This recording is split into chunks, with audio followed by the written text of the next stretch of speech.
오늘은 여러분과 함께 사사기에 있는 삼손 이야기를 한번 살펴보려고 합니다.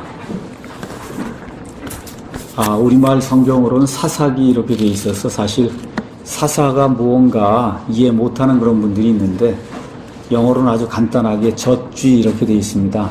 그래서 재판관들의 이야기예요. 재판관. 그래서 재판관들, 모세 이후에 여호수아가 이스라엘 백성을 인도에서 가나안 땅으로 데리고 들어갔습니다.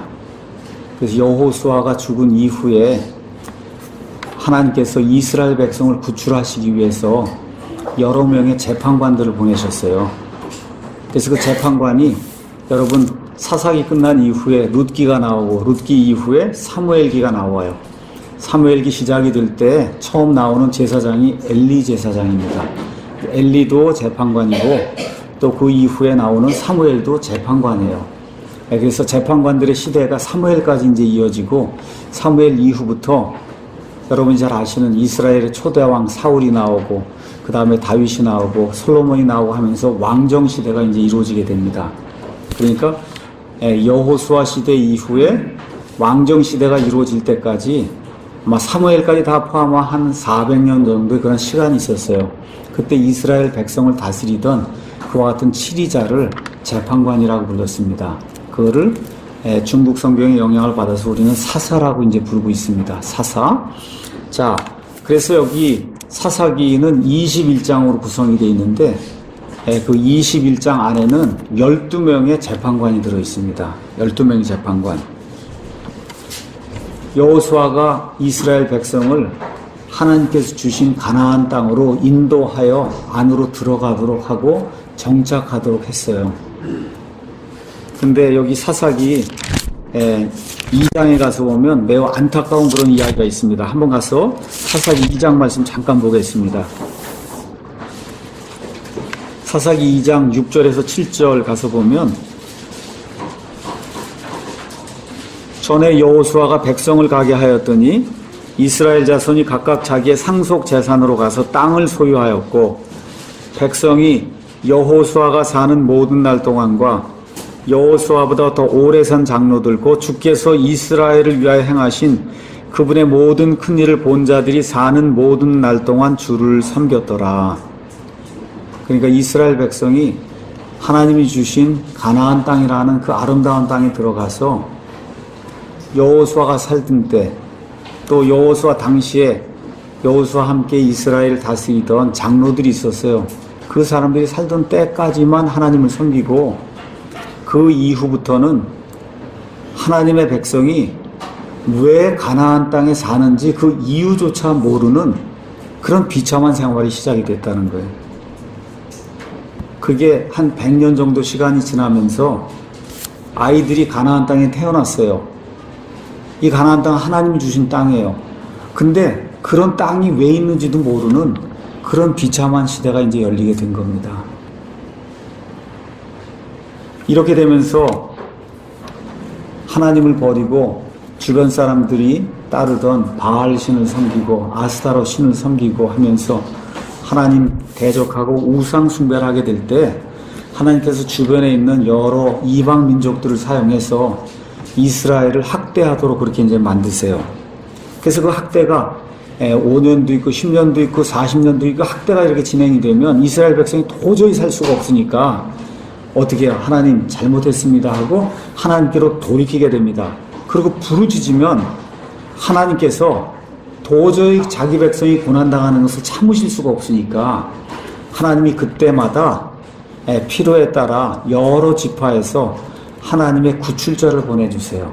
그 구출자를 재판관이라고 이제 성경이 이야기를 하고 있습니다. 이렇게 돼서 그 재판관이 나타나서 이스라엘 백성을 이방인들의 그 학대에서 구출해내게 되면 그러면 그 땅에 또 평화가 10년이고 20년이고 있어요. 그 20년 평화가 끝난 다음에는 이스라엘 백성이 또 주변에 있는 바알과 아스타롯과 우상을 숭배해요. 그러면 또다시 다른 이방 민족을 사용해서 하나님이 그들을 학대하게 하시면 이들이 또다시 하나님께 돌이키고, 그렇죠? 돌이키고, 그럼 하나님이 또 불쌍히 여기서 이들을 구출하시게 재판관을 보내시고, 이와 같은 그 악순환이 자그마치 300년 동안 이렇게 진행되는 그런 일이 여기 사사기에 이제 기록이 되어 있습니다. 그 사사기에는 12명의 재판관이 나와요. 그 재판관들의 이야기예요. 그 12명의 재판관들 그 이야기를 통해서 하나님이 우리에게 무엇을 이야기하려고 하시는가? 로마서 15장 4절에 가서 보니까 이 하나님의 이 성경 기록은 우리의 배움을 위해서 하나님이 주셨다. 그러니까 이 성경 기록은 창세기부터 요한계시록까지 여기 나와 있는 이 성경 말씀은 우리의 배움을 위해서 주셨다는 거예요. 그러니까 저와 여러분이 사사기 이런 기록들을 읽으면서 하나님이 주시고자 하는 그런 교훈을 깨달아 알아야 된다는 거죠. 교훈을 깨달아 알아야 된다. 아침에도 제가 말씀드렸듯이 목사를 하면서 사실 목사라고 하기도 어려울 정도의 그런 삶을 삽니다. 목사라고 하는 것이 성도들의 모든 필요를 이렇게 알아서 잘 돌보고 해야 되는데 사실 뭐 저 같은 경우는 그런 일을 못 하거든요. 그냥 말씀 전하는 그 외에는 못 합니다. 그래서 목사라고 이제 이야기가 좀 어려운 그런 상태지만 어찌됐든 뭐 명색이 목사니까 하여튼 목사 일을 하면서 가장 고민이 되는 게 뭐냐. 저도 변하기가 대단히 어렵고 우리 주변에 있는 성도들을 볼 때 너무 변하기가 어렵다는 거예요. 너무너무 변하지 않는 거예요. 저도 그렇다가 제가 말씀드립니다. 제 자신도 그렇고 보면 참 변하기가 어려워요. 우리가 그토록 사랑한다고 하는 이 킹제임스 성경 자랑을 얼마나 늘어놓는지 몰라요. 저도 그렇고. 근데 이걸 들고도 변하기가 대단히 어려워요. 너무너무 변하는 게 어려운 거예요. 왜 그러느냐. 우리 독립침례교회들, 성경대로 믿는 그러한 교회들의 특징이 뭐냐. 영혼의 자유가 있다는 거예요. 그래서 독립이에요, 다. 여러분, 독립 아시죠? 다 독립으로 뿔뿔이 다 다니는 거예요. 영혼의 자유가 있어서 교회는 여기 있고 다 그래도 다 머릿속에는 독립 이렇게 이제 이게 되다 보니까 고립 침례교회를 하는 경우가 많아요, 우리가. 이 독립이 지나치다 보니까 고립이 되는 거예요. 자기 혼자 고립이 돼요, 이게. 그 고립이 되면 어떤 일이 생기냐? 방종이 생기기 시작하는 거예요. 방종. 그렇죠. 영혼의 자유를 하나님의 것과 성도들을 섬기고 교회를 세우고 그렇죠. 가정생활을 이런 데 쓰는 것이 아니고 이게 방종이 돼가지고 하나님이 원치 않는 여기 이스라엘 백성 같으면 하나님이 이집트 종살이 하던 사람들을 하나님이 불러내서 홍해를 가르는 그런 기적을 일으키고 40년 동안 광야를 다니게 하시면서 하나님의 백성으로서 가져야 될 여러 가지 인내와 이런 모든 것들을 다 한 다음에 하나님이 젖과 꿀이 흐르는 그러한 가나안 땅으로 인도해 들이셨잖아요. 그렇죠? 그럼 거기 목적이 있을 거 아닙니까? 그 목적이 뭡니까? 이 세상에 많은 민족들이 있는데 다 신들을 섬긴다면 잡신들을 섬겨요. 그렇죠? 하나님께서 이스라엘 백성을 선민으로 만드셔서 그래서 많은 기적들까지 보여주시면서 너희가 이 땅에 있는 내 백성으로 주변에 있는 사람들에게 정말 참되신 하나님을 섬기면 그러면 그 백성의 삶이 이렇게 변하는구나 하는 거를 그거를 보여줄 수 있는 그와 같은 민족으로 너희가 살아야 된다. 그렇게 해서 이스라엘 백성을 선택을 하시고 정말 귀중한 그런 여러 가지 것들을 다 무료로 이렇게 허락을 해주셨는데 이 삶이 조금 지나고 나니까 아예 하나님 자체를 잃어버리고 그것만 잃어버려도 괜찮아요. 어떻게 해요? 이방신들, 하나님이 그렇게 미워하는 이방신들을 섬기는 그런 악한 일들을 이제 행하게 됐다는 겁니다. 이럴 때 하나님이 징계를 하세요. 히브리서 12장에 나와 있는 것처럼 하나님의 아들, 딸이 극도로 방탕하면 하나님이 반드시 징계를 하신다고 그랬어요. 그래서 뭐라고 기록이 되어 있냐? 징계가 없으면 사생아라고 되어 있어요. 사생아는 무슨 얘기냐? 하나님의 아들, 딸이 아니라는 거예요. 여러분, 극도로 방탕한 생활을 하는데 하나님의 징계가 내게 임하지 않으면 하나님의 아들, 딸이 아니라는 겁니다. 하나님께서 이렇게 사랑하셔서 징계를 한다 하는 거는 말 그대로 하나님이 관심을 가지고 내 아들, 딸이니까 하나님이 이들을 올바른 길로 인도하시기 위해서 징계를 주시는 거예요. 이 징계를 무시하면 그러면 결국 망한다는 겁니다. 이와 같은 그 말씀을 하나님께서 이 재판관 길을 통해서 이 안에 있는 12명의 그 재판관들의 그런 이야기를 통해서 하나님이 자그마치 12번 우리에게 이야기하신다. 그렇죠? 악한 사이클에 돌아가서 계속해서 하나님 배반하게 될 때마다 징계하시고, 징계한 다음에 간구하면 하나님이 회복시켜 주시고, 그렇죠? 그 다음에 또 타락하고, 이와 같은 그 악순환을 계속해서 반복하는 이스라엘 백성의 역사를 보면서 지금 21세기를 살고 있는 저와 여러분, 구원받은 저와 여러분이 하나님이 주시는 이와 같은 경고의 말씀을 잘 듣고, 그리고 하나님을 기쁘게 하는 그런 삶을 살라고 사사기 21장에 있는 21장에 있는 그런 말씀을 우리에게 이제 주신 거예요. 여러분이 12명의 그 재판관들 가운데 유명한 사람들 많이 압니다. 그래서 제가 가서 재판관 이기를 쭉 이렇게 살펴봤더니 21장인데 그 21장 중에 자그만치 4장, 13장, 14장, 15장, 16장, 자그만치 4장이 삼손이라는 사람에 대한 이야기예요. 그러니까 12명의 재판관 가운데 입다라는 사람에 대해서 하나님이 3장을 할애했습니다. 기도원에 대해서 하나님이 3장을 할애했어요. 그 다음에 드보라, 바락에 대해서 하나님이 2장을 할애했어요. 그 외에 나머지 이런 사람들에 대해서는 1장, 어떤 사람은 3절, 재판관인데, 그렇죠? 그렇게 보니 할애를 안 하시는데 21장 가운데 4장이 삼손에 대한 이야기예요. 그러면 삼손에 대한 이야기가 대단히 중요하다는 거죠. 그렇죠? 중요하니까 자세하게 우리를 위해서 기록을 해놓으신 겁니다. 그래서 오늘은 오후에 삼손의 패망과 성도의 교훈이라고 하는 그런 제목을 가지고 구약성경 사사기 13장에서 16장에 있는 말씀을 한번 같이 살펴보면서 저와 여러분이 어떻게 살아야 될 것인가를 한번 이렇게 점검해보는 그런 기회를 갖는 것이 좋을 것 같습니다. 함께 사사기 13장을 한번 가보도록 하겠습니다. 사사기 13장은 삼손이 태어나는 일을 기억을 하고 있습니다. 13장 1절 가서 보니까 이스라엘 자손이 다시 주의 눈앞에서 악을 행함으로 주께서 그들을 40년 동안 블레셋 사람들의 손에 넘겨주시니라, 이렇게 이제 기록이 돼 있어요. 이렇게 악한 시대에 이스라엘 백성이 40년 동안 고통을 당하며 블레셋이라는 그런 그 민족의 학대를 받는 그런 시대에 하나님께서 삼손이라고 하는 하나님의 사람을 이렇게 태어나게 하고 그 사람을 써서 이스라엘 백성을 구출하는 그런 이야기가 이 안에 이제 기록이 되어 있습니다. 저와 여러분이 어려서부터 이제 교회 학교를 다니고 또 성경 말씀 읽고 또 특별히 구약 성경을 읽다 보면 성경에 나오는 여러 사람들의 이야기를 지금까지 이제 많이 들었을 겁니다. 그런데 오늘 우리가 이제 살펴보는 이 삼손의 이야기는 성경에 나오는 이야기 중에 가장 비극적인 이야기예요. 가장 비극적인 이야기. 하나님께서 사랑하셔서 이 땅에 삼손을 내시고 하나님이 그에게 복을 주셨어요. 우리 한번 가서 24절 말씀 보겠습니다. 삼손의 어머니 그 여인이 아들을 낳고 그의 이름을 삼손이라 하니라. 그 아이가 자라매 주께서 그에게 복을 주셨더라. 자, 삼손이 태어난 이유는 이스라엘 백성을 이방인들의 그 압제에서 구출하기 위해서, 그래서 태어난 거예요. 복 받고 태어난 거예요. 복을 받고 태어난 이후에도 하나님께서 그가 자라기 시작할 때 하나님께서 직접 복을 주셨다고 성경이 기록하고 있어요. 여러분, 성경을 읽는 가운데 어떤 사람에게 이렇게 하나님이 직접 복을 주셨다는 그런 기록이 남아있는 경우 별로 없습니다.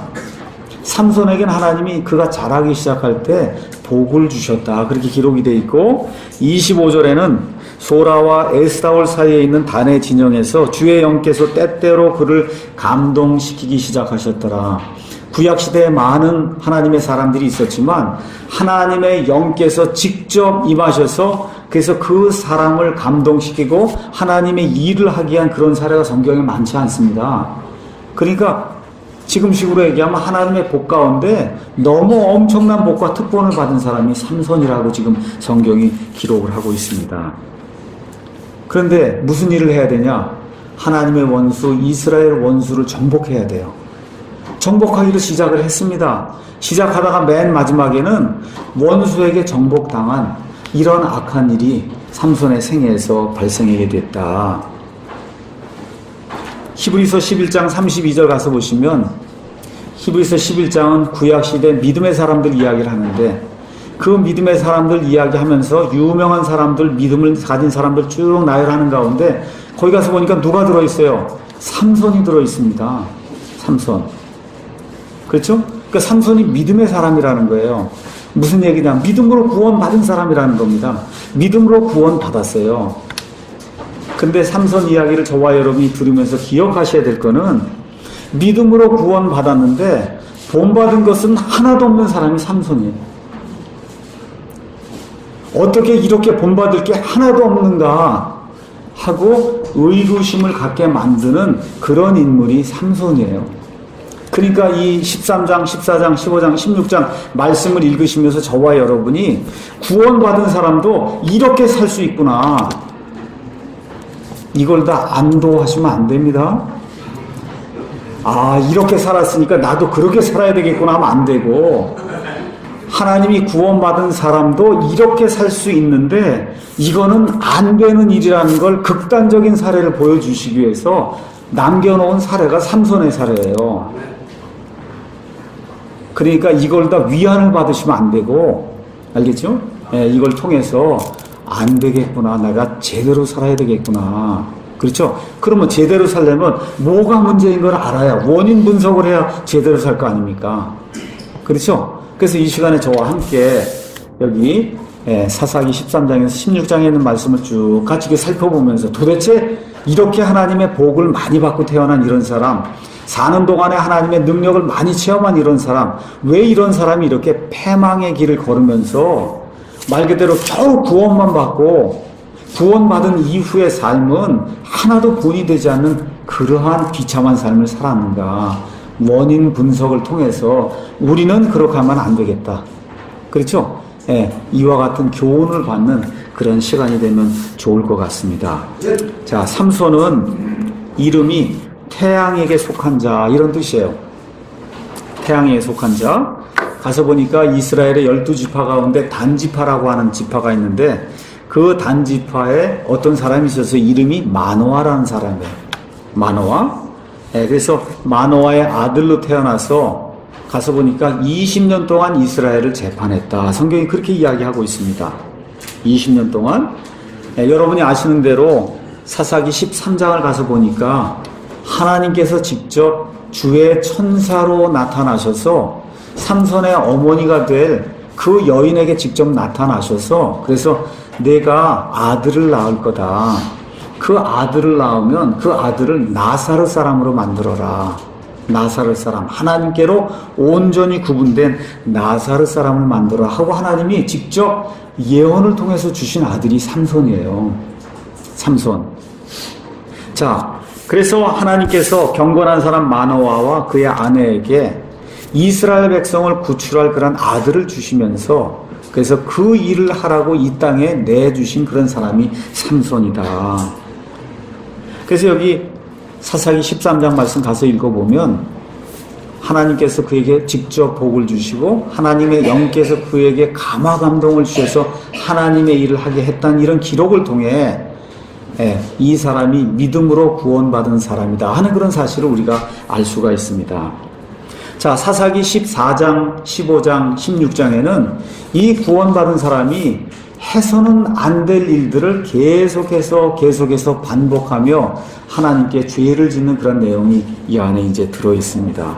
14장 가서 보니까 14장 1절에 뭐라고 기록이 되어 있냐? 삼손이 다 장성한 이후에 딥낫에 내려가 딥낫에서 블레셋 사람들의 딸들 중에 한 여자를 보고 올라와 자기 아버지와 어머니에게 고하여 이르되 내가 딥낫에서 블레셋 사람들의 딸들 중에 한 여자를 보았사온즉 이제 나를 위하여 그녀를 데려와 아내로 주소서. 이렇게 이제 부탁하는 그런 내용이 나옵니다.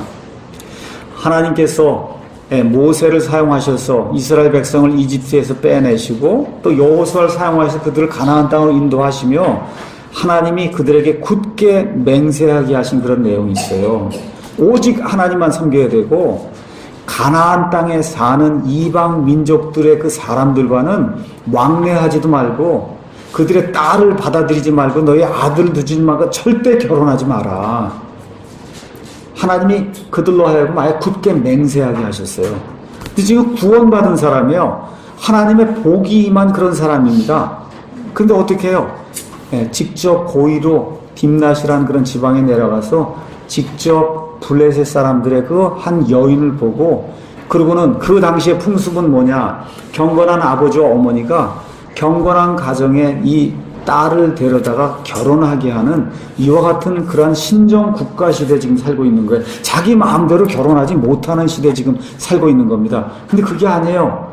혼자 보고 내려가서는, 그리고 가서 보고는 뭐라고 얘기해요? 아버지, 저 여인을 보고 제가 좋아하니 저 여인을 제가 아내로 삼을 수 있게 해달라고 뭐예요? 강제적으로 지금 요청하는 그런 내용이 이 안에 지금 들어있는 겁니다. 그렇죠? 그랬더니 부모가 뭐라 그래요? 3절에 아니 이스라엘 백성 가운데 처녀가 없어서 어찌 내가 블레셋 사람들의 여인들하고 여인하고 같이 결혼할 수 있겠냐 하고 아버지가 반대를 하고 어머니가 반대를 하는데도, 그 반대에도 불구하고 결국은 아내를 삼겠다고 졸르고 아내를 삼는 그와 같은 내용이 그 안에 들어있습니다. 4절 가서 읽어보니까 어떻게 돼 있냐?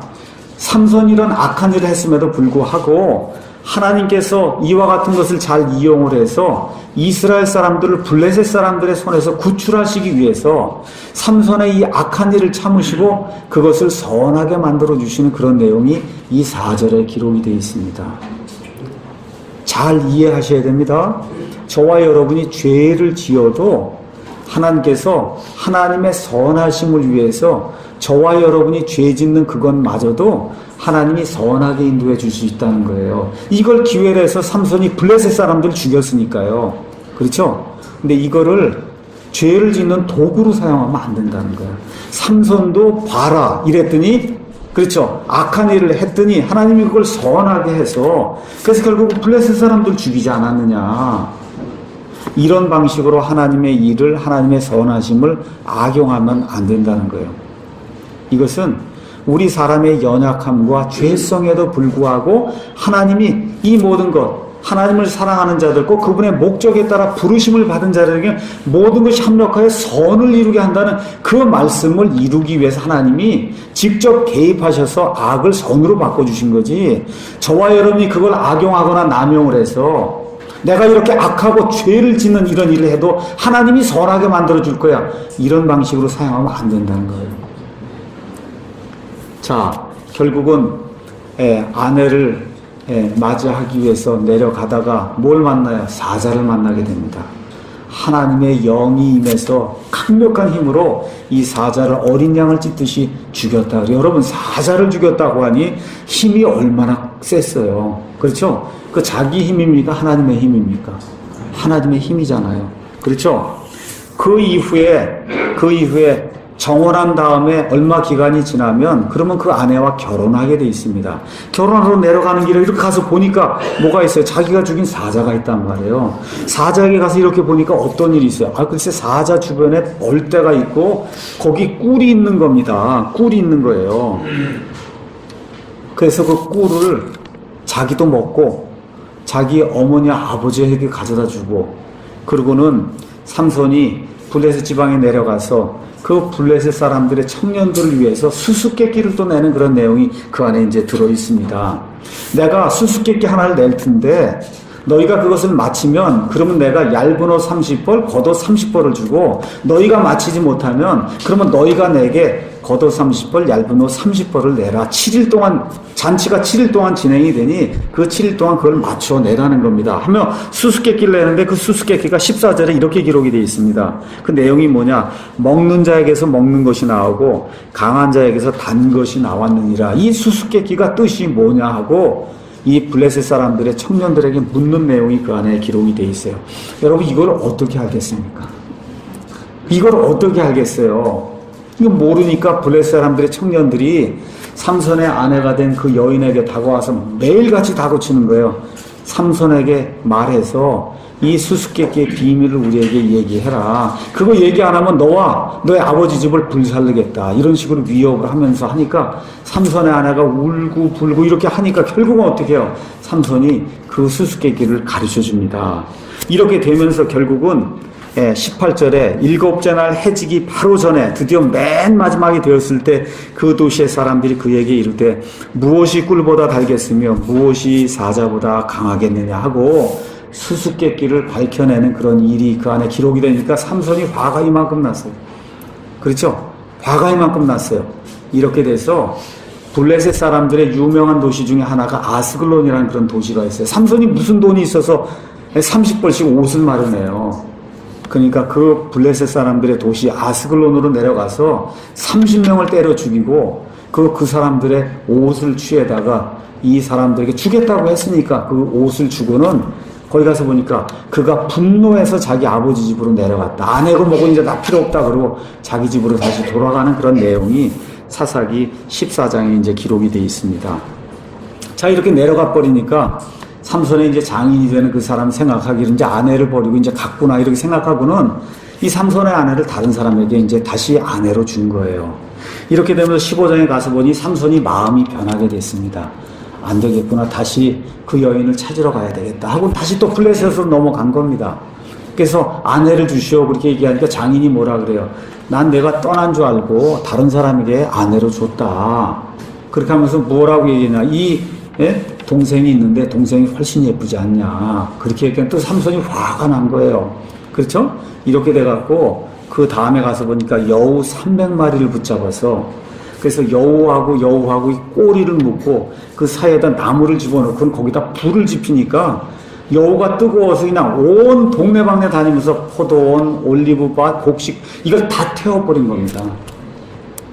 그랬더니 블레셋 사람들이 그 이야기를 듣고는 도대체 이건 누가 이 일을 행했느냐 하니까 누가 했다 그래요? 삼손이 했다. 왜 그랬냐 그러니까 삼손의 아내를 다른 사람에게 줘서 그랬다고 하니까 이 블레셋 사람들이 화가 나서 삼손의 아내와 삼손의 그 장인을 불로 태워 죽이는 그런 악한 일이 그 안에 이제 발생하게 됩니다. 그러니까 삼손이 화가 나서 블레셋 사람들도 잡아 죽이고 하는 그런 일이 있으면서 결국은 삼손이 도피하게 됩니다. 이렇게 되니까 블레셋 사람들이 이 남부지방에 이제 살고 있었는데 남부지방의 오른쪽이 유다 지파가 사는 그런 지역이에요. 지금 삼손이 그쪽으로 도망을 하니까 블레셋 사람들이 쳐들어와서 이 사람들에게 삼손을 내놓지 않으면 그럼 너희에게 징벌을 가하겠다 이야기하니까 유다 사람들이 와서 삼손 보고 제발 좀 내려와서 그래서 우리가 피해를 당하지 않게 해라. 이래서 삼손을 묶어갖고 블레셋 사람들에게 내어주는 그런 장면이 15장에 이제 기록이 되어 있습니다. 자, 드디어 이제 삼손이 블레셋 사람들에게 넘겨지니까 어떤 일이 생겼어요? 삼손을 결박했던 그런 모든 줄을 삼손이 딱 끊어버리고는 그리고 15장에 가서 보니까 나귀 턱뼈가 하나 있었다. 그래서 나귀 턱뼈 하나를 가지고 블레셋 사람들 쳐서 몇 명을 죽여요? 1000명을 죽였다고 기록이 돼 있어요. 1000명을 죽였다. 얼마나 힘이 강했든지 그 한 사람이 나귀 턱뼈 하나를 가지고 지금 1000명을 죽였다고 성경이 그렇게 이제 기록을 하고 있습니다. 1000명을 죽이고 났는데 너무 갈증이 나서 목이 말라서 어쩔 줄 몰라서 하나님께 부르짖었더니 이 나귀 턱뼈가 떨어진 곳 거기 있는 데서 물이 솟아나서 그래서 삼손이 갈증을 면하면서 다시 한번 살아나는 그와 같은 내용이 여기 15장에 이제 기록이 되어 있습니다. 자, 16장에 가서 보니까 유명한 삼손과 들릴라 이야기가 나옵니다. 그래서 제가 정확하게 모르겠는데 아마 중학교쯤 다닐 때 그때 우리 뭐 배너란 영화도 있고 뭐 여러 가지 영화가 있는데 그 중에 하나가 삼손과 들릴라예요. 그러니까 웬만한 믿지 않는 사람도 이렇게 아는 내용이 삼손과 들릴라 그러면 삼손이라는 사람이 결국 들릴라의 꾀에 빠져서 죽임당하는 그런 내용을 믿지 않는 사람들도 영화를 통해서 대충 아는 그런 것이 지금 삼손과 들릴라 이야기가 나옵니다.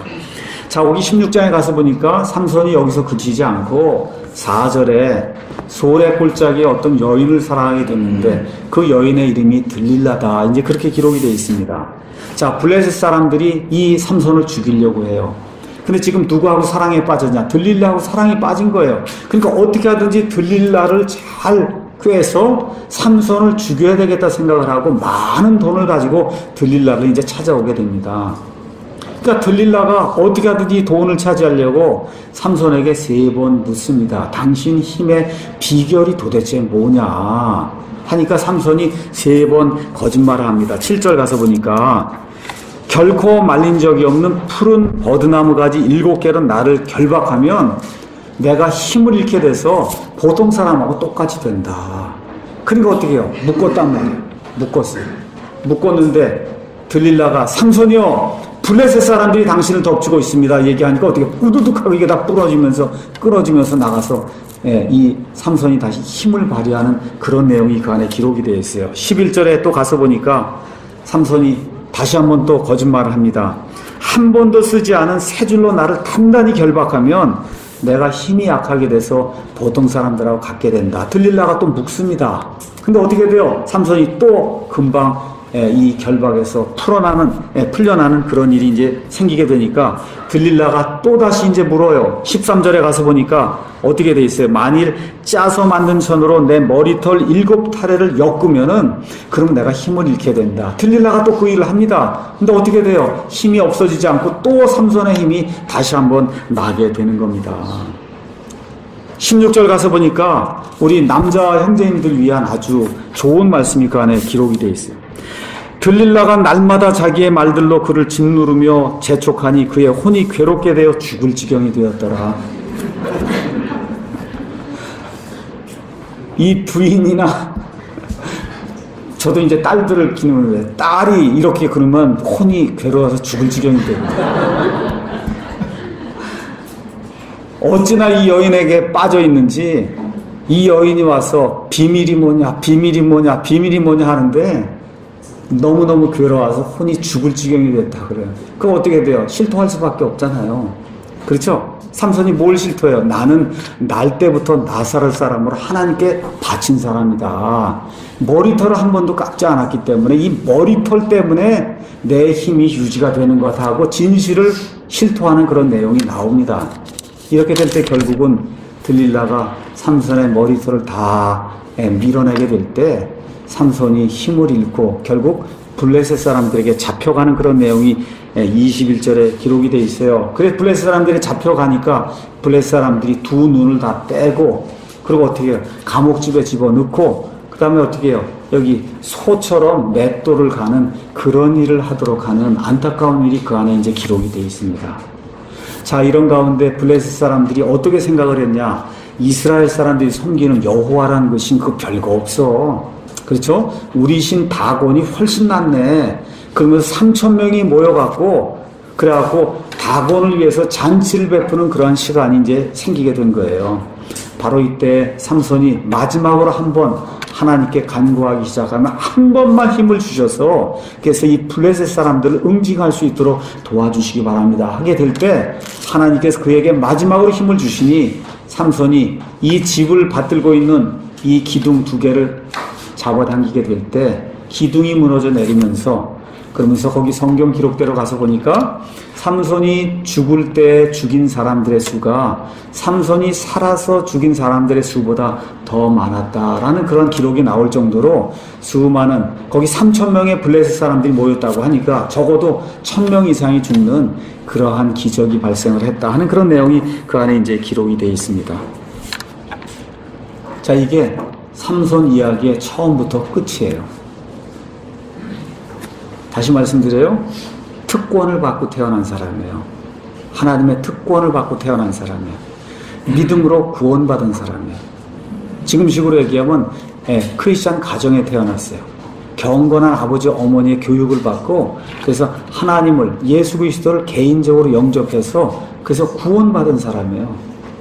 근데 구원받은 이후부터 죽을 때까지의 삶이 단 하나도 저와 여러분이 본받을 것이 하나도 없는 그러한 비참한 그런 삶을 산 사람의 이야기가 바로 삼손 이야기입니다. 그래서 제가 이런저런 주석을 보는 가운데 위얼스비 목사님이 쓴 그 주석이 삼손 패망의 원인에 대해서 가장 잘 분석을 했더라고요.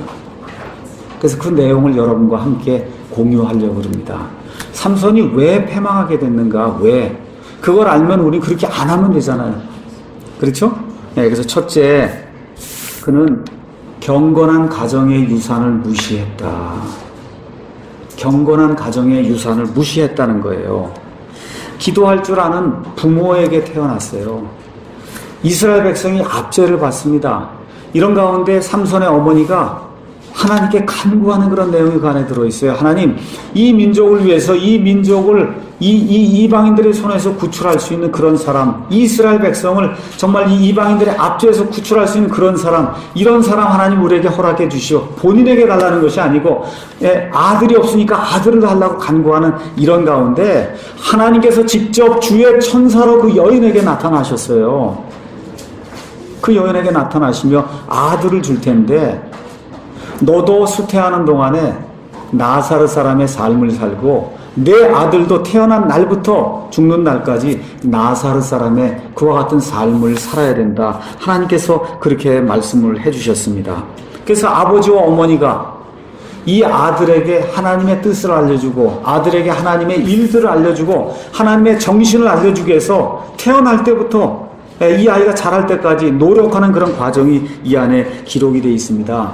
8절 가서 보니까 어떤 일이 생겼냐. 이 여인이 주의 천사를 만났는데 이게 도대체 갑자기 일어난 일이라 어찌할 바를 모르는 거예요. 자기 남편에게 가서 이야기합니다. 주님의 천사가 나타나서 아들을 준다고 하는데 도대체 이게 무슨 얘기인지 내가 알 수가 없습니다.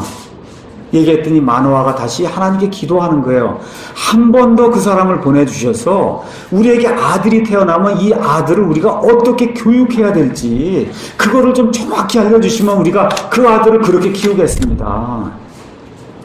그랬더니 하나님이 그의 기도를 들으시고 응답을 하셔서 주의 천사가 다시 한번 나타났단 말이에요. 여러분, 주님의 천사가 어떤 사람에 나타났다고 하는 건 그건 보통 일이 아니지 않습니까? 그렇죠? 정말 경건하고 거룩하게 살려고 하는 그런 사람들이 기도하고 간절히 구할 때 구약시대엔 주님의 천사가 나타났거든요. 그러니까 마노아와 또 그의 어머니, 삼손의 아버지와 어머니가 얼마나 경건하고 거룩한 사람이었는가 하는 것을 저와 여러분이 사사기 13장에 나와 있는 그의 부모의 그 사건을 살펴보면 알 수 있다는 겁니다. 나사렛 사람은 민수기 6장에 그 자세한 규정이 그 안에 기록이 되어 있습니다. 나사렛 사람은 어떤 사람이냐? 구별된 사람이에요. 남자도 될 수 있고 여자도 될 수 있습니다. 거기 민수기 6장에 가서 보면 나사렛 사람의 첫째 조건이 있어요. 포도를 먹으면 안 되는 거예요. 포도씨든 건포도든 포도즙이든 뭐든 포도가 들어간 건 먹으면 안 되는 거예요. 여러분, 가나안 땅의 그 지형과 그 기후와 이런 모든 것을 가서 보시면 알겠지만 포도가 없이는 생활할 수 없는 지역이 가나안 땅, 즉 이스라엘 땅입니다. 그래서 이 이스라엘 사람들의 가장 큰 복이 뭐냐면 밀과 포도즙이 풍성한 거예요. 그럼 그 사람이 부자인 거예요. 포도가 주식이에요. 그 주식을 먹으면 안 되는 사람이 나사렛 사람이에요. 그게 얼마나 힘들었겠습니까? 그렇죠?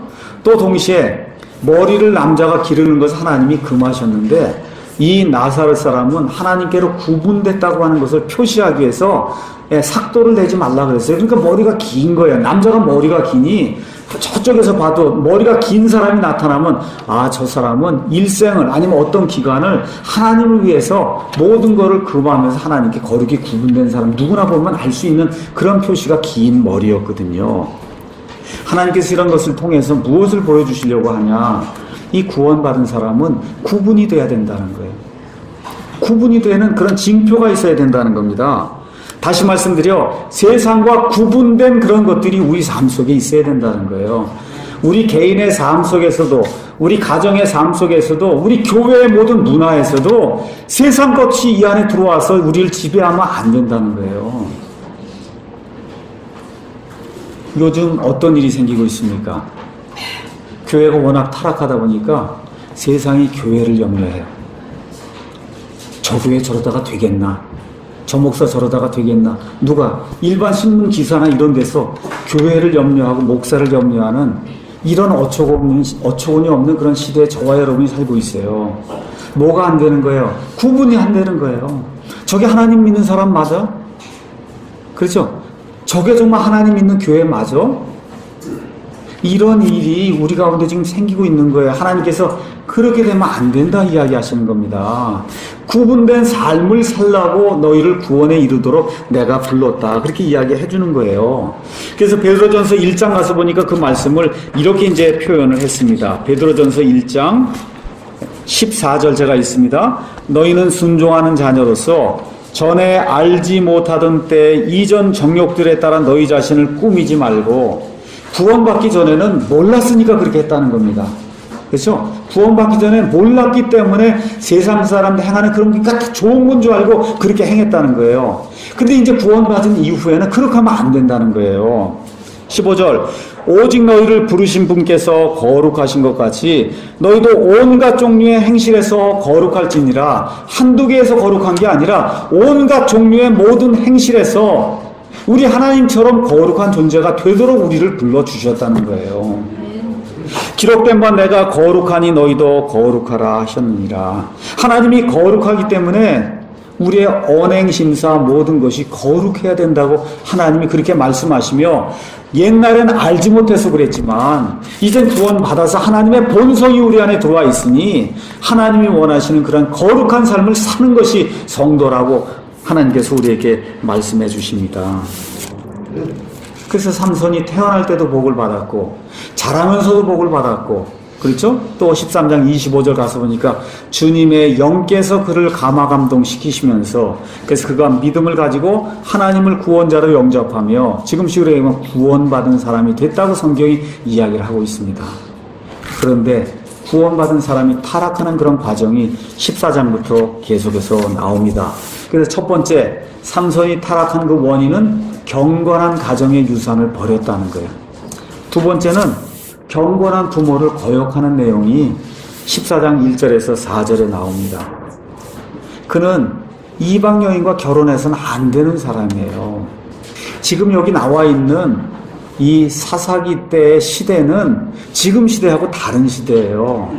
이때는 하나님이 직접 통치하는 신정정치가 이루어지는 시대예요. 신정정치. 이게 신정정치가 이루어져서 하나님이 정해놓으신 그 규율을 배반하면 그럼 하나님의 징계를 받을 수밖에 없는 그런 시대예요. 이런 시대에 하나님이 직접 뭐라고 말씀하세요? 이방 여인하고는 결혼하지 말라고 하나님이 직접, 하나님이 통치하시면 하는 그런 시대에 하나님의 명령을 직접 어기는 그러한 일이 이 안에 지금 기록이 되어 있습니다. 부모에게 일방적으로 통보를 하고 또 부모가 해서는 안 된다고 얘기할 때 부모의 말을 거역하는 그런 내용이 그 안에 기록이 되어 있습니다. 왜 거역을 하냐? 14장 3절 가서 보니까 이렇게 기록이 되어 있습니다. 14장 3절에 그녀가 나를 매우 기쁘게 하니 나를 위하여 그녀를 데려오소서. 구원받은 사람입니다. 그런데 이 여인하고 결혼하게 될 때 그 여인이 나를 매우 기쁘게 하니까 내가 이 여인하고 결혼해야 되겠습니다. 성경은 뭐라고 이야기하냐? 구원받은 사람이 죄가 아무리 나를 기쁘게 해도 그 죄에 따라 죄의 길로 가면 안 된다고 성경이 우리에게 이야기하고 있습니다. 네, 고린도전서 6장에 가서 보니까 그 말씀을 이렇게 표현하고 있습니다. 고린도전서 6장에 나와 있는 말씀 제가 읽어보겠습니다. 고린도전서 6장 12절에서 13절 가서 보니까 모든 것이 내게 적합하나 구원받았어요. 구원받은 다음에 영혼의 자유가 있습니다. 무슨 일을 해도 다 적법하다는 거예요. 모든 것이 적절하진 아니하다. 모든 것이 나를 위해 적법하나 내가 어떤 것에 권능하래도 놓이지 아니하리라. 음식들은 배를 위해 있고 배는 음식들을 위해 있거니와 하나님께서는 그것과 그것들 다 멸하시리라. 이제 몸은 음행을 위해 있지 아니하고 우리가 음행을 해도 그것이 적법하다는 거예요. 근데 적절하진 않다는 겁니다. 그렇기 때문에 음행하면 안 된다고 이야기하는 거예요. 음행하면 안 된다. 하나님이 하지 않는 그런 일을 하면 안 된다고 이야기하는 거예요. 그래서 이 몸은 음행을 위해 있지 아니하고 주를 위해 있으며 우리 주님은 우리의 몸을 위해 계신다. 성경이 그렇게 이야기하고 있는 겁니다. 많은 사람들이 죄를 지으면서 그러면서 내놓는 그런 성경 구절이 한 번 구원받았으면 영원히 구원받은 거고 모든 죄가 다 용서가 됐는데 무슨 죄를 지으면 무슨 상관이 있느냐. 이것은 하나님의 말씀을 전혀 모르는 사람이 하는 이야기입니다. 로마서 6장 가서 보니까 1절에 이렇게 되어 있습니다. 그런즉 우리가 무슨 말을 하리요? 은혜가 넘치게 하려고 우리가 죄 가운데 거하겠느냐. 구원받았어요. 구원받았습니다. 은혜가 풍성하게 넘치려면 어떻게 돼? 큰 죄를 용서받으면 은혜가 넘치잖아요. 그 은혜가 풍성하게 하려고 죄를 자꾸 지으며 그 안에 거할 수 있겠느냐? 우리가 그렇게 거해야 되겠느냐? 하나님 뭐라고 말씀하세요? 2절에 결코 그럴 수 없느니라. 어떻게 구원받은 사람이 계속해서 죄 가운데 머물 수 있냐는 거예요. 결코 그럴 수 없느니라. 죄에 대하여 죽은 우리가 어찌 그 가운데 계속해서 더 살리오. 6절 말씀에 우리가 이것을 알거니와 우리의 옛사람이 그분과 함께 십자가에 못 박힌 것은 과거에 죄를 좋아하고 죄의 욕망을 따라 살던 그 옛사람을 우리가 예수님과 함께 십자가에 못 박았단 말입니다. 그건 죄의 몸을 멸하여 이제부터 우리가 죄를 섬기지 아니하게 하려 합니다. 구원받은 이후에는 죄를 섬기지 않는 그런 삶을 사는 것이 성도의 삶이다. 지금 성경이 우리에게 그렇게 이야기하는 겁니다. 그래서 12절에 그러므로 너희는 죄가 너희의 죽은 몸 안에서 너희를 이렇게 통치하는 군림하지 못하게 하여 몸의 정욕 안에서 죄에게 순종하지 말고 삼손처럼 죄에게 순종하지 말고 또한 너희 지체를 이 손과 발과 이런 모든 것들의 지체를 불의의 도구로 죄에게 내주지 말며 오직 너희 자신을 죽은 자들로부터 살아난 자로서 하나님께 드리고 너희 지체를 의의 도구로 하나님께 드리라. 지금 이렇게 이야기하고 있는 겁니다. 삼손은 이것을 하나도 지키지 못한 거예요. 지키지 못한 겁니다. 구원받은 사람의 증표가 뭐냐? 죄를 마음대로 져도 하나님이 다 용서해 주시니까 no problem, okay. 이거 구원받은 사람의 증표가 아니에요. 구원받은 사람의 증표가 뭐냐? 죄가 옛날에 이만큼 큰 것만 죄로 생각했는데 구원받고 나니까 죄 요만한 것까지 너무나 죄가 내 가슴을 조여와서 죄를 지을 수 없겠구나 하는 그런 마음이 계속해서 늘어나야 그 사람이 구원받은 거예요. 맞습니까, 여러분? 네. 그게 성경이 이야기하는 구원입니다. 그게 성경이 이야기하는 구원. 죄를 마음대로 짓는 면허를 준 것이 아니고, 죄를 지을 수 없다고 하는 그와 같은 이 속박에, 성령님의 이 속박에 사로잡혀서, 옛날에 이만큼 죄를 짓고도 아무 문제가 없었는데, 지금은 요만큼 죄를 지어도 너무너무 가슴이 답답하고, 그렇죠. 이거 해서는 안 될 일을 했구나 하고, 밤새 잠을 이루지 못하는 그런 삶을 살아야 그게 구원받은 사람이다. 성경이 그렇게 이야기하고 있는 거예요. 다시 한번 제가 말씀드립니다. 삼손이 고의로 죄를 지었어요. 블레셋 여인을 아내로 취했습니다. 악한 일입니다. 근데 하나님이 그 악한 일을 선으로 바꾸셔서 그 일을 기회로 삼아 블레셋 사람들을 많이 죽이는 그런 일을 행하셨어요. 그렇지만 그거를 저와 여러분이 죄를 짓는 도구로 이용하면 안 된다는 거. 하나님이 선이 되도록 하신 이게 죄를 짓는 도구로 만들면 안 된다는 거예요. 어떤 사람이 다말이라고 한 사람이 죄 지은 거 이런 걸 가지고 엄청난 믿음의 사람이다. 다말이 그렇게 이야기하는 거예요. 어떻게 했어요? 다말이 몰래 창녀로 가정을 하고는 자기 시아버지와 함께 간음을 벌이지 않습니까? 여러분 그거 잘한 일입니까? 못한 일입니까? 죄예요? 아니에요? 죄잖아요. 그게 믿음의 행위가 아니에요. 죄예요. 죄. 근데 하나님께서는 그 일을 통해서 선을 이루시기 위해서 유다에게서 씨를 내서 결국 메시아를 내시기 위해서 하나님이 그 여인의 악한 일을 선으로 바꿔주신 거예요. 선으로 바꿔주신 거예요. 다말이 믿음으로 한 것이 아니고 악을 행했음에도 불구하고 하나님의 일을 하시기 위해서 그 악한 일은 하나님 앞에서 그 여인이 회개보고해야 될 일입니다. 그게 믿음의 행위가 아니에요. 그걸 믿음의 행위로 해석하는 그런 것 자체가 성경을 잘못 보고 있는 거다. 잘못 보는 거예요. 남용하는 거예요. 악용하는 겁니다.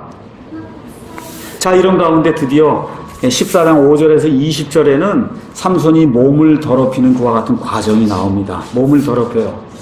드디어 그 여인과 결혼하면서 해서는 안 될 일을 직접 실행하는 그런 내용이 나옵니다. 자, 이런 과정 속에 무엇이 나와요? 사자를 죽이는 일이 나옵니다. 그리고 얼마 지난 이후에 거기 갔더니 사자의 몸에 꿀이 나오고 그 꿀이 나오니까 그 꿀을 어떻게 해요? 가서 먹는 일이 생기게 됩니다.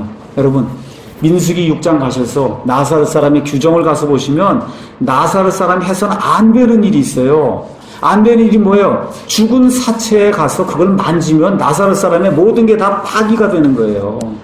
그러니까 나사렛 사람은 절대로 사체에 손을 대면 안 되는데 어떻게 해요? 죽은 사자에게 가서 그리고 저거 손을 대서는 꿀을 본인도 먹고 누구누구 줘요. 아버지 어머니도 가져다 주고 그렇죠? 그러면 어떻게 해요? 그걸 이용해서 수수께끼를 지금 내고 있는 거예요.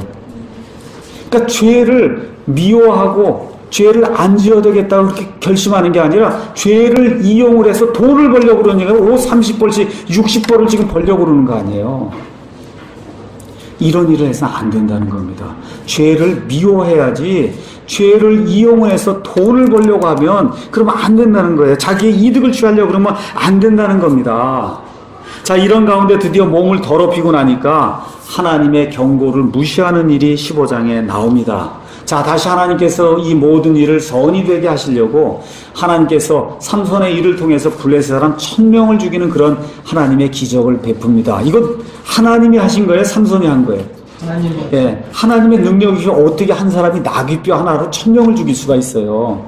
이 죽인 이후에 하나님이 그에게 돌이킬 수 있는 기회를 다시 주세요. 어떻게? 몸이 다 기진맥진 해갖고 먹을 물이 없으니까 죽을 지경이 된 거예요. 이렇게 됐을 때 어떻게? 기적을 통해서 물이 솟아나오잖아요. 그걸 먹고는 삼손이 다시 기력을 회복하는 그런 내용이 나옵니다. 여기서 뭘 깨달아야 돼요? 이 1000명을 죽인 게 내 힘으로 한 게 아니라 하나님의 힘으로 했구나 생각을 하고는 잘못했구나. 결국 이 모든 일이 어디서 생긴 거예요? 죽을 뻔한 일이 결국은 블레셋 사람들의 그 아내를 취함으로 말미암아 하나님의 명령을 직접적으로 어긴 데서 이 모든 일이 생긴 거 아닙니까? 그럼 돌이켜야 되는데 돌이키지 않는 그와 같은 악행이 또다시 발생을 하게 되는 겁니다. 이렇게 되면서 16장 넘어가니까 어떤 일이 생기냐. 이 일 이후에도 삼손이 회개하지 아니하고 16장 1절에서 3절에 가서 보니까 가자라고 한 그런 도시로 가서 거기서 누구를 만나요? 또 한 창녀를 만났다. 이 가자도 블레셋 사람들의 도시야. 유명한 도시입니다. 지금 여러분 가자 지구라는 데 아시죠? 팔레스타인 사람들하고 계속 싸우는데 거기가 지금 저 가자예요. 거기가 블레셋 사람들의 도시예요. 블레셋이 영어로 필리스티아, 팔레스타인입니다. 팔레스타인. 그렇죠? 거기 내려가서 이 창녀와 함께 또 밤을 지내려고 하다가 블레셋 사람들 때문에 욕을 보는 그런 내용이 나와 있어요. 그러니까 지금 두 번째 당한 겁니다. 두 번째. 이게 당한 이후에 결국은 세 번째 누구에게 당하냐. 들릴라라고 하는 그런 여인에게 결국은 이 시험에 빠져서 그래서 일생을 망치는 그런 내용이 그 안에 이제 기록이 되어 있습니다. 자, 여기 가서 보니 성도들을 위한 교훈이 이제 나옵니다. 구원받고도 욕심과 죄에 빠져 고의로 하나님을 배반한 사람들이 많이 있다는 거예요. 여기 삼손이 그랬어요. 또 유명한 사람 누가 있어요? 사울이 그랬습니다. 사울이 그랬어요. 또 여러분 여호수아에게 가서 보면 누가 그래요? 아간이 그랬습니다. 그렇죠? 여러분 민수기에 가서 보면 누가 그래요? 고라와 함께 반역을 일으켰던 그런 사람들이 있어요. 다 구원받은 사람이에요. 여러분 신약 성경에 넘어오면 사도행전에 누가 나와요? 아나니아와 삽비라가 나옵니다. 구원받은 사람이에요. 마음에 감동이 됐어요. 모든 재산을 다 팔아서 예루살렘에 있던 그런 성도들과 나누려고 하는 그런 마음이 있었던 사람이에요. 근데 어떻게 돼요? 결국은 죽임을 당하는 그런 안타까운 일이 발생하는 거예요. 고린도전서 여러분 가서 읽어보시니까 어때요? 주의 만찬을 멸시하다가 병에 걸린 사람도 있고 죽은 사람도 많이 있었다. 고린도 교회에. 그렇죠? 고의로 죄를 짓는 그런 사람들이 많이 있고 이렇게 해서 죽임을 당하는 그런 죄를 사망에 이르는 죄라고 요한일서 5장이 우리에게 이야기하고 있습니다. 성도들이 죄를 지으면 가서 이야기해줘야 돼요. 이야기해줘야 돼요. 그렇게 하면 안 된다.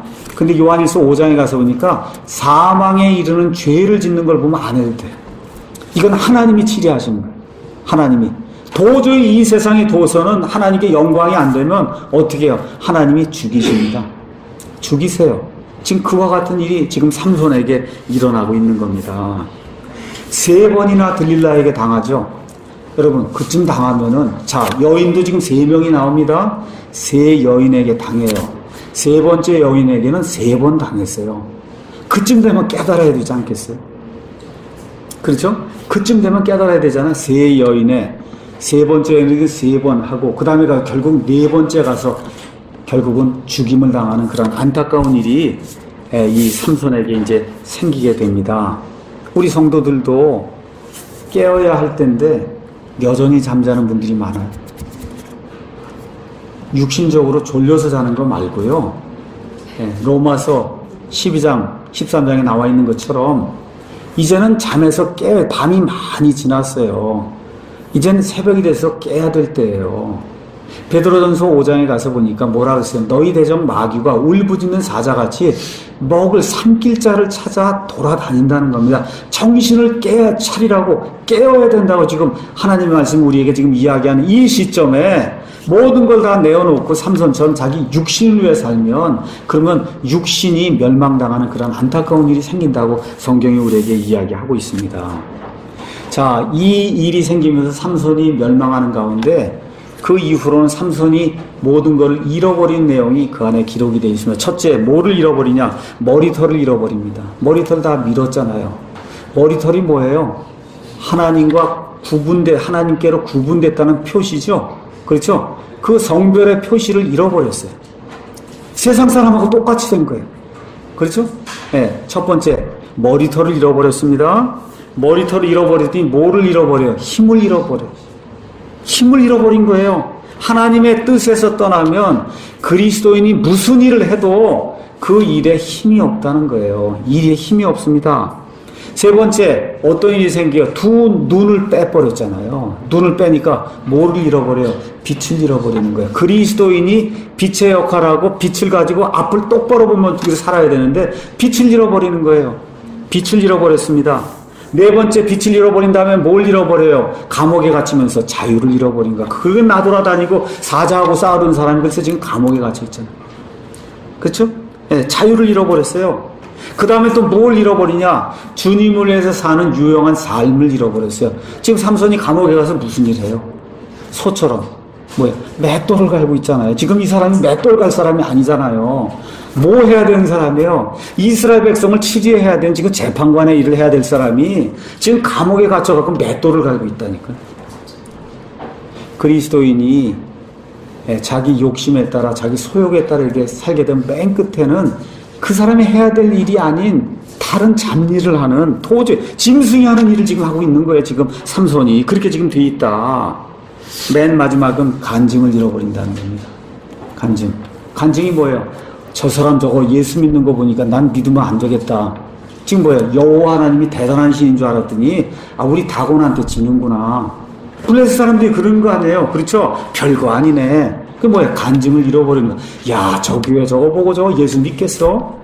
저 친구 저거 보니까 아이고 예수 이렇게 나오는 일이 생긴다는 거예요. 블레셋 사람 지금 그런 거 아니야? 삼손 보니 여호와 하나님 아무것도 아니구만. 간증을 잃는다는 거예요. 그럼 결국 맨 끝에 뭘 잃어요? 목숨을 잃잖아요. 구원을 잃어버리는 게 아닙니다. 삼손 믿음의 사람이에요. 구원 받은 사람이에요. 구원은 영원히 간직이 되지만 육신적인 그런 삶을 다 잃어버리잖아요. 이게 삼손이 패망하는 과정 중에 하나님께서 우리에게 보여주시는 그와 같은 패망 분석 원인의 이 이야기입니다. 그래서 결국은 블레셋 사람들을 처부수라고 하나님이 삼손을 이 땅에 태어나게 했는데 삼손이 처부습니까? 못 처부수요. 처부수지 못하고 블레셋 사람들에게 망하고 결국은 블레셋 사람들은 사무엘 시대 또 그 이후에 다윗 시대. 여러분 다윗이 누구를 죽입니까? 골리앗을 죽이죠. 골리앗이 누구예요? 블레셋 사람들의 장수란 말이에요. 그렇죠? 결국은 다윗 시대에 가서야 블레셋 사람들 평정하는 그와 같은 일이 생긴다는 겁니다. 결론의 말씀을 드리겠습니다. 여러분 구원받은 목적이 뭔가요? 왜 구원받으셨어요? 천국 가려고. 맞죠? 맞습니까? 저 천국 가려고 구원받았어요. 여러분 맞아요? 여러분 천국 가려고 구원받으신 거 맞아요? 네, 천국 가려고 구원받은 거예요. 그런데 천국만 가면 안 돼요. 이 땅에서 하나님을 기쁘게 하는 삶을 사셔야 돼요. 천국 가는 거 예수님 믿고 정말 회개하고 예수님만 온전히 믿으면 내 행위와 상관없이 하나님이 거저 영원히 하나님과 함께 사는 그 놀라운 하나님의 본성을 우리에게 주십니다. 맞아. 삼손도 그거 받았습니까? 못 받았습니까? 받았잖아요. 근데 삼손처럼 살면 되겠어요? 안 되겠어요? 안 되잖아요. 비극적인 그런 삶이잖아요. 그렇죠? 비극적인 삶이잖아요. 결국은 삼손이 더 오래 살 수도 있었는데 육체가 금방 끝나고 말잖아요. 이렇게 살면 안 된다는 겁니다. 제가 얼마 목회를 하지 않았지만 목사하면서 가장 고민이 되는 게 뭐냐. 구원받은 사람들의, 저도 마찬가지고요. 구원받은 사람들의 성화가 너무 이루어지지 않는 거. 이게 너무너무 고민이 돼요. 너무너무 고민이 돼요. 많은 사람들이 착각하는 게 있어요. 성경을 많이 알면 성화된 사람이다. 여러분 맞습니까? 틀립니까? 맞습니까? 틀립니까? 그게 비례하면 얼마나 좋겠어요. 성경을 많이 알면 성화된 사람이다. 그러면 저 같은 경우는 대표적인 사람일까요? 야, 성화에 네네. 근데 삶을 보면 전 미치거든요. 전 미쳐요, 그게. 저와 여러분이 그걸 반성을 하셔야 돼요. 성경을 많이, 정말 많이 알면 이게 우리 안에서 체득화가 되면서 정말 거룩하게 살아야 되겠구나. 이게 이루어져야, 그게 뭐예요? 내 자신의 소욕을 내려놓고 성령님이 원하시는 그 소욕을 따라 살아야 그게 진짜 성경을 많이 하는 거예요. 근데 머리로만 이게 지식이 커갖고 이만큼 늘어났는데 하고 있는 언행을 보니 믿지 않는 사람보다 못한 사람이 너무 많은 것을 주변에서 보게 되는 겁니다. 이렇게 되면 간증을 잃잖아요. 저거 구원받은 거 맞아? 그렇죠? 저 교회 구원받은 거 맞아? 그렇지 않습니까? 목사가 사기꾼이고 행하게봐. 목사가 요새 하여튼 문제되는 건 거의 다 목사 아니면 전도사 아니면 교회 다니는 사람이다. 이렇게 되면 그래서 모르겠어요. 구원은 뭐 하나님이 이제 주시는 거니까 제가 구원은 감별하는 그런 감별사가 아니기 때문에 모르지만 예수님 말씀에 따르면 나무는 열매로 한다고 이야기했으니 저와 여러분이 진정 구원받은 사람이라고 하면 이 삼손을 빌미로 삼손도 이랬는데 구원받았으니까 뭐 된 거 아니냐. 천국만 소유하면 되는 거 아니냐. 천국만 소유하면 되는 게 아니고 구원받은 이후부터 천국에 갈 때까지 이 땅에서 그렇죠? 땅에서 남편으로, 아내로, 그렇죠? 부모로, 자식으로, 사회의 구성원으로, 그렇지 않습니까? 교회의 성도로, 이 이론으로 이렇게 살아가는 거 아닙니까? 이 안에서 주님이 드러나는 그런 삶을 우리가 살아야 된다는 거. 이게 하나님이 우리에게 원하시는 겁니다. 그래서 삼손처럼 이런 불경한 삶을 살면 결국 어디가 본인이 불행한 거예요. 그렇잖아요?